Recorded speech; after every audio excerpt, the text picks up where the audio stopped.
দু-চার দিন পর যারা বিজেপির লোকেরা, বিশেষ করে নির্বাচিত প্রতিনিধি, তারা সেবাশ্রয়ে এসে চিকিৎসা করাবে। সেবাশ্রয় নিয়ে উনি যে মন্তব্য করেছেন যে ওষুধ খাবেন না, আমি তো বললাম মাথার ডাক্তার আছে, আসুক দেখাক, অসুবিধা নিয়ে আমরা বিনামূল্যে ব্যবস্থা করে দেবো।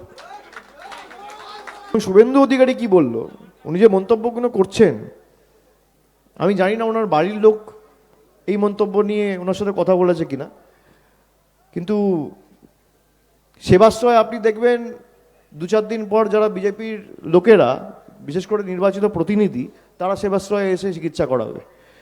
এখানে তো রাজনীতির কোনো ব্যাপার নেই, আসুক। আমরা তো সবাইকে বলেছি, আপনার রাজনৈতিক মতপার্থক্য থাকতে পারে, এখানে তো তৃণমূলের আইডি কার্ড দেখিয়ে ঢুকতে হয় না। আপনি যে কোনো রাজনৈতিক দলের হতে পারেন, আপনি আসুন, আপনার যা সমস্যা আছে বলুন, ডাক্তারবাবুরা আছে, স্পেশালিস্ট ডাক্তাররা রয়েছে। আমি অনুরোধ করব বিজেপির নেতাদের এবং এখানকার বিধায়কের, যদি আপনার চিকিৎসা করাতে হয় আসুন, দরকার নেই কোনো ওষুধ খেতে হবে না, মাথাটা দেখিয়ে যান।